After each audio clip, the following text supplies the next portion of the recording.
안녕하세요. 피탐성 빛의 교회와 함께하는 성경 공부에 오신 빛의 성도님들, 또 다른 금요일입니다. 이번 주에는 휴일이 하루 있어서 그런지 유독 한 주가 더 짧게 느껴졌었던 것 같은데요. 그래서 더 피곤하고 더 힘든 한 주가 어떤 분들에겐 되지 않았나 싶은 생각도 듭니다. 한 주간 수고하고 애쓰신 모든 성도님들에게 하나님의 위로와 쉼이 이번 주말 동안 함께 하시길 바랍니다. 우리 함께 기도하고 오늘 말씀 공부 시작하겠습니다. 좋으신 하나님 감사합니다. 우리를 노동의 기계나 연장으로 만들지 않으시고 삼위일체 하나님과 교제하고 연합하여 노동과 쉼의 리듬을 가지게 하시니 감사를 드립니다. 이번 주말의 쉼을 통해서 우리의 몸과 마음과 영혼의 활력을 되찾게 하여 주시고 오늘 말씀을 통해서 우리가 주님 안에 참 안식을 찾게 하여 주시옵소서. 예수님의 이름으로 기도합니다. 아멘. 오늘은 고린도전서 11장 말씀 함께 마무리하게 될 텐데요. 27절부터 함께 보겠습니다. 그러므로 누구든지 합당하지 않게 주님의 빵을 먹거나 주님의 잔을 마시는 사람은 주님의 몸과 피를 범하는 죄를 짓는 것입니다. 아멘. 사실 27절 말씀은요. 성만찬을 할 때 아마 목회자들로부터 매우 오용되어 온 말씀이 아닐까 싶은 생각이 듭니다. 어려서부터 신앙생활 하신 분들은 성만찬을 인도하는 목회자들로부터 27절의 이 말씀 들어본 경험도 있을 겁니다. 성만찬 받기에 합당하지 않은 삶을 사신 분들 계시다면 오늘 참여하지 않으셔도 좋습니다. 뭐 이런 멘트 혹시 들어본 기억나지 않으십니까?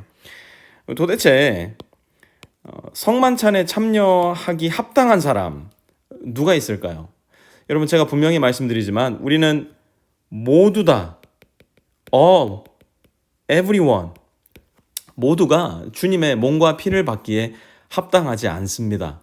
다만 우리는 주님의 은혜로 떡과 잔을 받는 것일 뿐 우리의 자격으로 주님의 몸과 피를 상징하는 떡과 잔을 받는 것이 아니라는 거예요. 그렇다면 바울은 무슨 뜻으로 합당하지 않게 주님의 빵을 먹거나 주님의 잔을 마시지 말라 이야기한 것일까요? 여러분 고린도전서 11장 우리가 이번 한 주 동안 배워왔던 전체의 컨텍스트를 한번 생각해 보세요. 고린도 교회 안에 무슨 문제가 있었다고 했습니까?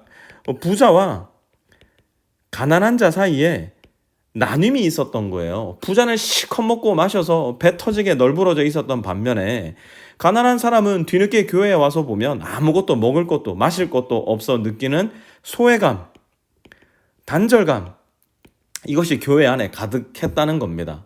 바울이 지금 지적하고 있는 합당하지 않은 먹고 마심은 이러한 난임과 단절에서 오는 것이었어요. 그래서 바울은 이어서 이렇게 말합니다. 28절요. 그러니 각 사람은 자기를 살펴야 합니다. 그런 다음에 그 빵을 먹고 그 잔을 마셔야 합니다. 사도 바울이 무엇이라고 합니까? 각 사람은 자기를 살펴야 한대요. 무엇을 살피라는 건가요? 교회 안에 형제와 자매된 내게 그런 분열과 나님, 파당이 있지는 않은가 살피라는 겁니다.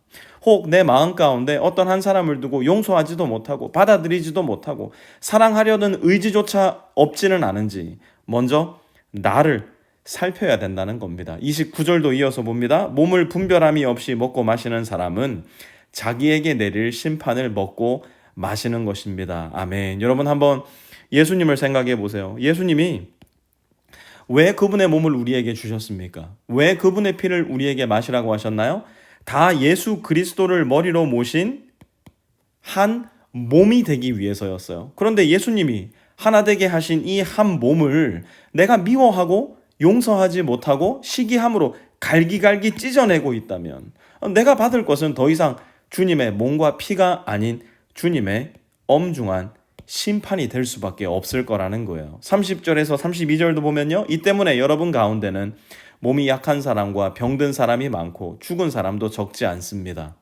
우리가 스스로 살피면 심판을 받지 않을 것입니다. 그런데 주님께서 우리를 심판하시고 징계하시는 것은 우리가 세상과 함께 정죄를 받지 않게 하시려는 것입니다. 아멘.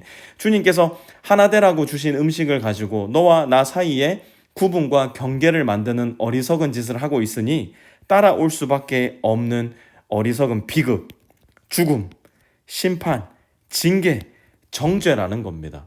바울은 말합니다. 이거 하지 말라는 거예요. 그것을 주님의 징계로 보고 빨리 돌이켜 다시 예수님을 머리로 모신 한 몸된 교회가 되어야 된다는 겁니다. 33절과 34절로 보면요.